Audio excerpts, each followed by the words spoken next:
E aqui a gente entra no capítulo 9, né? Esse capítulo ele é particularmente difícil.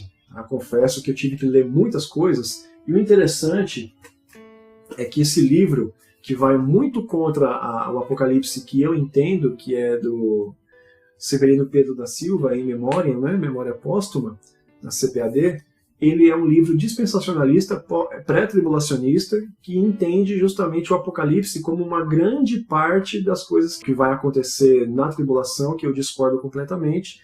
Só que essas trombetas, o entendimento que ele dá, ele traz um pano de fundo histórico muito enriquecedor. Como eu sigo uma linha bastante historicista, me ajudou bastante o entendimento trazido nesse livro aqui, que eu vou compartilhar com vocês. Também tem um pouco das observações feitas por Isaac Newton, claro que contemporâneas à sua época, ele entendia um pouco do que a gente vai explanar aqui, é evidente, mas é particularmente difícil esse capítulo 9, tá? Eu vou procurar trazer bastante informação histórica e mostrar as figuras que o Apocalipse nos fornece para tentar chegar a um entendimento honesto e coerente aqui.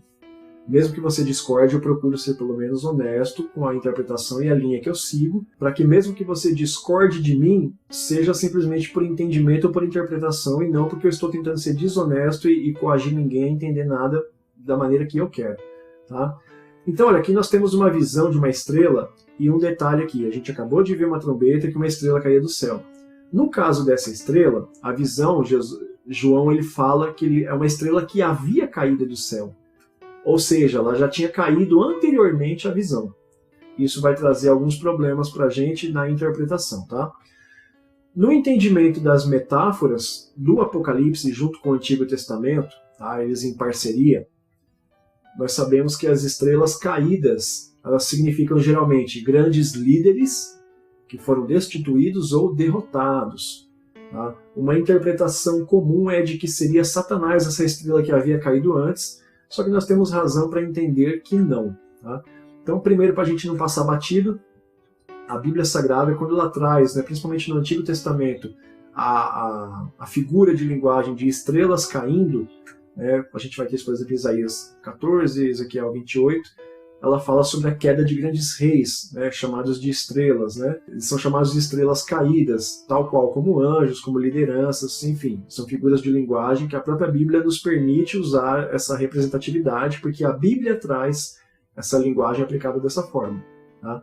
Um entendimento muito comum é de que pelo fato de ser estrela caída, alguns já de cara associam com Satanás. Só que vamos entender o porquê que alguns bons teólogos entendem de que não pode ser ele. Tá? A primeira razão seria que Satanás ele não demandaria 2 trombetas dessas 7 para avisar que ele atua.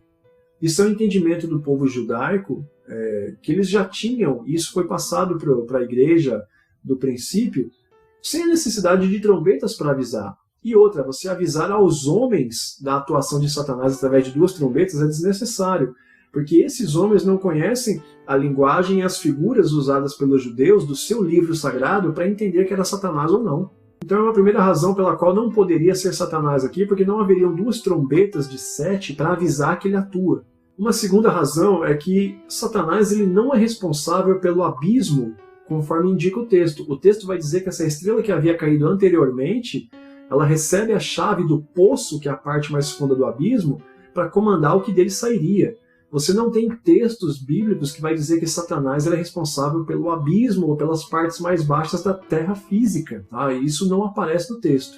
E uma terceira razão é que o Satanás, né, para a gente entender que isso aqui seria Satanás, ele teria um nome atribuído para si de forma inédita, como nós veremos a seguir. Você chamaria Satanás de Abaddon ou Apolion pela primeira vez na Bíblia toda, sendo que todos os nomes que são aplicados a ele já são apresentados em outras oportunidades. Isso vai ficar mais claro também no capítulo 12, quando os nomes que ele é usado para ele são dados por grau de comparação, mas Abaddon seria inédito. Seria inédito na Bíblia Sagrada aplicar Abaddon ou Apolion para Satanás. A gente vai ver isso melhor agora. E aqui a gente vai ter então o famigerado Abaddon ou Apolion, que é a identidade desse anjo, né? A identidade desse ser ela é muito discutida, mas tem 2 ideias principais que são as mais populares, né? Primeiro, de que seria o próprio Satanás, por causa de algumas relações textuais que você faz com a estrela caída e com o abismo, o que acaba não sendo muito consistente, né? Pelas razões que eu já disse. Não tem texto que associe diretamente Satanás como sendo responsável pelo abismo, por mais que ele tenha relações com estrela caída. Principalmente pelo entendimento de Isaías 14 e Ezequiel 28, eu entendo quem gosta de aplicar unicamente aquele texto como uma profecia direcionada ao rei de Tiro e da Babilônia, tá ok.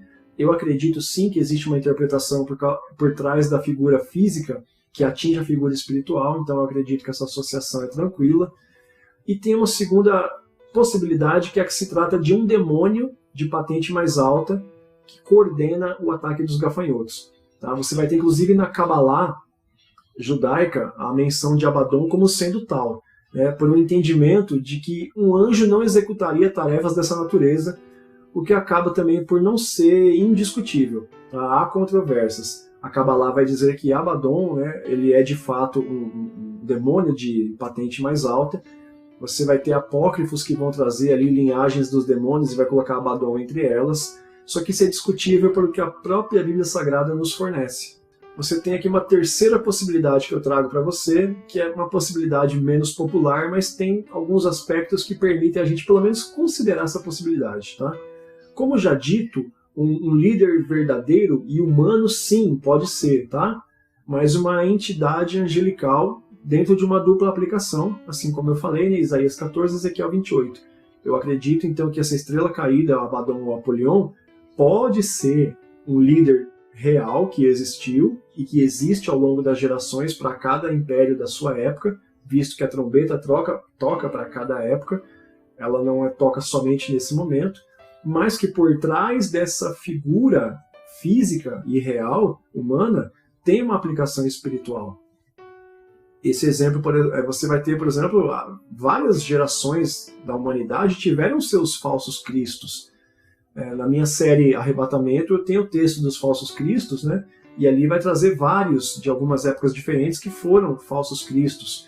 Como também vários anticristos já se manifestaram, né? Não é um anticristo específico. Vai ter o definitivo, né? A besta, o falso profeta. Mas essa aplicação pode ser múltipla. O que você não pode é determinar que fulano é e ficar com isso definitivo na mente. Tá? Nós temos alguns textos antigos do Antigo Testamento que vão mencionar esse Abaddon, né? Sempre em parceria com o abismo, que a gente entende como a região mais profunda da Terra, chamada por várias vezes de Sheol, né? Que era a crença do mundo dos mortos relacionada com o pó da terra. O mundo dos mortos, então, seria a terra mais baixa, a profundidade da terra, para onde o pó da terra que os homens se tornavam após a morte voltaria, né, que é o chamado seio de Abraão, que é, na verdade, a região da terra mais profunda, não é um local que abriga almas conscientes. Tá? Então a gente tem esses textos que a gente, para enumerar alguns, né, você vai ter Jó 26:6, Jó 28:22, Jó 21:12, Provérbios 15:11. Sempre Abaddon é chamado de destruição e vem em parceria com o Sheol, com o abismo. Tá? A ideia de Satanás ele ser esse senhor do submundo, ela tem início só na helenização, quando inclusive ele é chamado de Hades. Hades é chamado de senhor do submundo, senhor dos mortos, e isso se confunde um pouco com o senhor das trevas. Tá? Só que isso aqui, para a crença judaica, é estranho. Isso aqui é exclusivamente da helenização, porque os gregos criam assim, que automaticamente o senhor responsável pelo mundo dos mortos era o senhor das trevas, era a personificação do mal. E aí acaba associando Satanás nisso, quando a helenização ela se mistura com os judeus. Tá? Já a ideia de um anjo propriamente dito, ela aparece com uma maior frequência, principalmente no Antigo Testamento, tendo aqui ações ordenadas pelo próprio Deus, né, de natureza destrutiva e de juízo. Você vai ter como nos textos de Isaías 37:36, que é o texto que um anjo do Senhor mata 185 mil soldados de Senaqueribe. É um anjo que causa destruição, é um anjo de guerra. Tá? Então o anjo amando de Deus matou milhares de homens. Tá? Você vai ter Êxodo 12:29, que é o que? O dia da 10ª praga. O anjo do Senhor, o anjo da morte, passa pelas casas e onde não tem o sangue ele entra e mata o primogênito. Tá? E 1 Reis 22:20, que é quando Deus ele pede que uma entidade espiritual entre na boca do profeta como espírito de engano. E ali um ser celestial ele se oferece para fazer esse papel. Tá? E uma coisa que a gente não pode perder de vista, o fato de o escritor do Apocalipse ter enfatizado o nome do anjo, tanto em grego quanto em hebraico, pode indicar que os leitores do Apocalipse daquela época saberiam exatamente a quem ele se referia. A ideia dele é que não tenha sombra de dúvida sobre de quem se tratava Abaddon ou Apolion. Seja no hebraico, seja no grego, o autor queria enfatizar para que os leitores soubessem quem de fato era, porque lhes era de conhecimento da sua tradição. Então Abaddon ou Apolion não seria estranho à crença judaica. O fato da ênfase em dizer o nome nas duas traduções é porque o autor queria que os leitores tivessem certeza de quem era.